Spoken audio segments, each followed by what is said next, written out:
Before Zeppelin, before Purple hard rock didn't just arrive fully formed in the 1970s. Its roots stretch back into the wild, chaotic 1960s, a decade of experimentation, rebellion, and accidents that rewrote the rules of sound. The distortion, the feedback, the bone-rattling riffs, they were born in smoky clubs and scrappy studios long before anyone used the phrase heavy metal. These are the 15 songs that lit the fuse, songs so heavy and ahead of their time that they still echo in every riff today.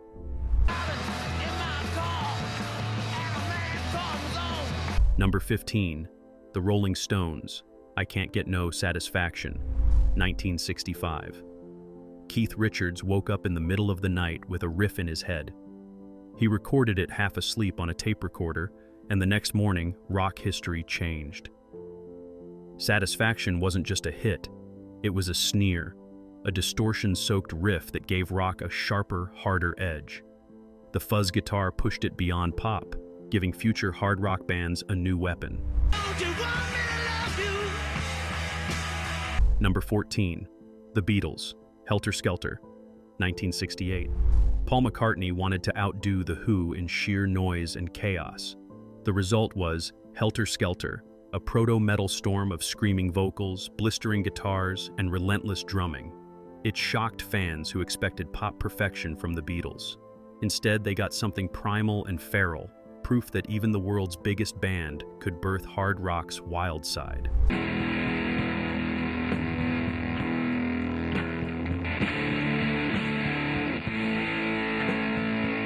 Number 13, Wray, Rumble, 1958, influential in the 60s. Though technically released in the late 50s, Rumble carried its influence deep into the 1960s. Wray's instrumental masterpiece introduced power chords and distortion years before anyone else dared. So raw and menacing, it was banned on some radio stations for fear it would incite violence. Every hard rock riff owes something to the danger of Rumble.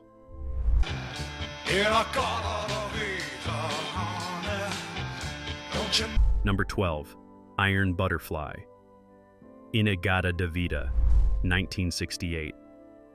17 minutes of hypnotic riffs, heavy organ, and pounding drums. In-A-Gadda-Da-Vida was less a song and more a trance, a proto-metal epic that dominated the underground. Its sheer weight and length made it one of the first heavy rock jams that felt larger than life, setting the stage for psychedelia and hard rock to merge.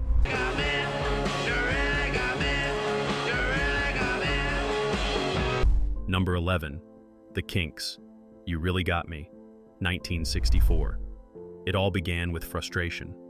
Dave Davies of the Kinks wanted his guitar to sound dirtier, nastier, so he took a razor blade to his amplifier's speaker cone, slicing it until the sound came out ragged and distorted. The result was the raw, jagged riff of You Really Got Me. At the time, no one had ever heard anything like it. This wasn't polished pop. This was danger in a 3-chord package. The pounding rhythm, Ray Davies' urgent vocals, and Dave's slashing riff laid down a blueprint for every hard rock band to come. Years later, Eddie Van Halen would supercharge that riff into a new era, but it all started with the Kinks tearing their amp apart.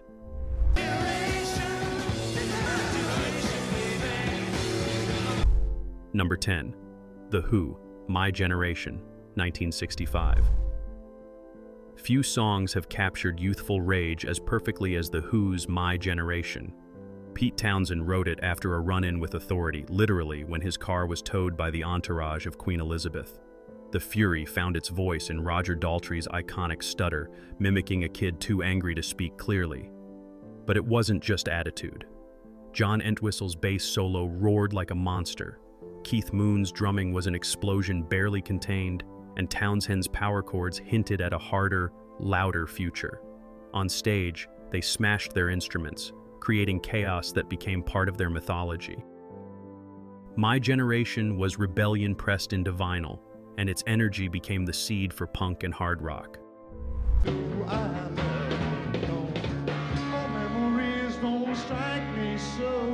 Number 9, The Yardbirds, Happenings 10 Years Time Ago, 1966. The Yardbirds were always ahead of the curve, but in 1966, they went somewhere no one expected. Happenings 10 years time ago sounded like a transmission from the future, with Jeff Beck and Jimmy Page sharing guitar duties. The track was a chaotic, paranoid storm of fuzz, feedback, and jagged solos. The song's atmosphere was heavy, ominous, almost psychedelic horror. It was experimental, but it was also aggressive, a sound that pointed directly to the hard rock and heavy metal to come. For a brief moment, two of rock's greatest guitarists collided, creating a sound that felt less like blues and more like sonic warfare.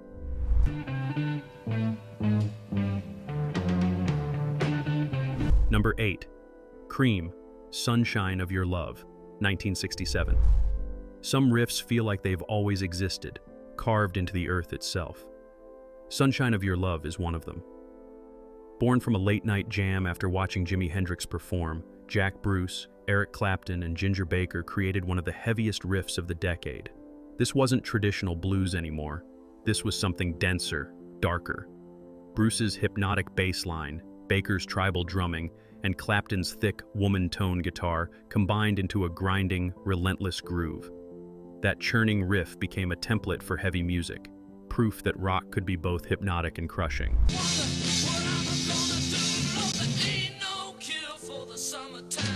Number 7.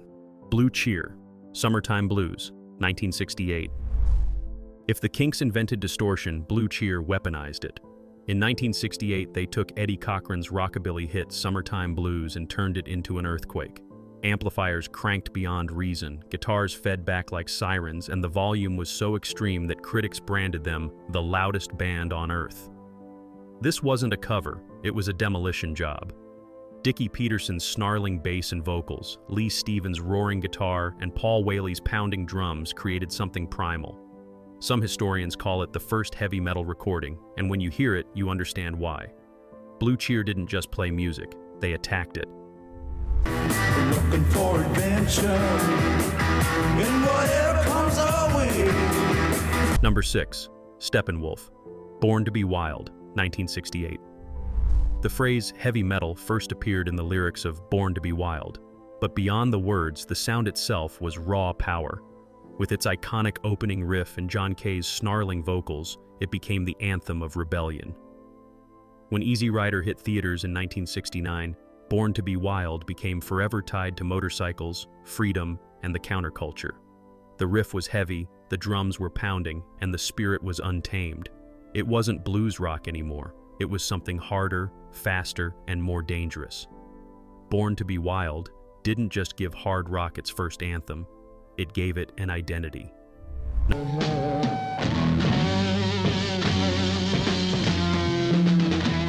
Number 5. Led Zeppelin, Dazed and Confused, 1969. When Led Zeppelin unleashed Dazed and Confused on their debut album, it was like a thunderclap. Jimmy Page's eerie descending riff, played with a violin bow at times, created a sinister atmosphere unlike anything else in 1969. Robert Plant's wailing vocals, John Paul Jones's bass, and John Bonham's relentless drumming turned it into a beast. Slow, sludgy, and hypnotic, the song was a precursor to doom metal, yet explosive enough to ignite arenas. Zeppelin fused blues roots with psychedelic menace, crafting something brand new.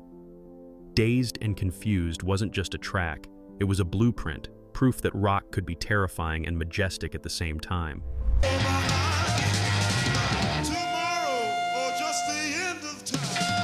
Number 4. Jimi Hendrix, Purple Haze, 1967. Purple Haze opens with a riff that still defines psychedelic hard rock. Jimi Hendrix unleashed a sound so wild and unearthly that listeners didn't know whether to call it genius or madness. With fuzz-drenched guitars, cryptic lyrics, and explosive solos, Hendrix reshaped the possibilities of rock. This wasn't just a hit single, it was a revolution in tone, technique, and attitude. From the very first chord, Purple Haze announced that Hendrix wasn't just playing rock, he was reinventing it. Number 3. Jimi Hendrix, Voodoo Child, Slight Return, 1968. Jimi Hendrix didn't play guitar, he summoned it. Voodoo Child, Slight Return, is the ultimate example. A storm of wah-wah riffs, searing solos, and thunderous feedback. Recorded in 1968, it turned psychedelia into a weapon. The song is heavy, but it's alive, shifting and snarling like a living beast. Hendrix's mastery of sound pushed the electric guitar into uncharted territory. For hard rock and metal guitarists, this was scripture. From Tony Iommi to Eddie Van Halen, everyone took notes. Number 2, MC5, Kick Out the Jams, 1969. Before punk had a name, MC5 had already written its manifesto. Kick Out the Jams wasn't just a song, it was a detonation.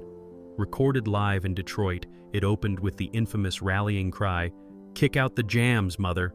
Radio censors tried to silence it, but the genie was out of the bottle. Loud, raw, and politically charged, MC5 blurred the line between proto-punk and hard rock. Wayne Kramer and Fred Sonic Smith's guitars slashed like chainsaws. Rob Tyner's vocals were a battle cry, and the rhythm section sounded like a riot. This was rebellion pressed to vinyl, and it inspired generations of punks and rockers alike.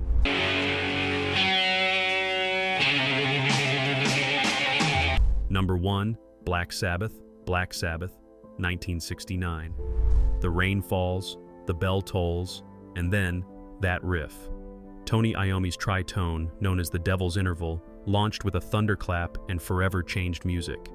Released in 1969 on their debut album, Black Sabbath was unlike anything the world had heard. Dark, ominous, and suffocating, it felt cursed, as if the band had conjured something they couldn't control. Ozzy Osbourne's haunting vocals told of figures in black and visions of doom. Geezer Butler's bass and Bill Ward's drums made it a march into the abyss. This wasn't just hard rock, this was the birth of heavy metal. The seeds of metal. By the end of the 1960s, rock had mutated into something far heavier than its beginnings. Distorted riffs, pounding drums, and raw aggression had pushed the genre into uncharted territory. From the Kinks' slashing amps to Sabbath conjuring darkness, these 15 songs formed the DNA of hard rock and heavy metal. Every power chord, every stadium-filling riff, every head-banging anthem traces back to this era. These were more than songs. They were prophecies, and the echoes of their thunder are still shaking the earth today.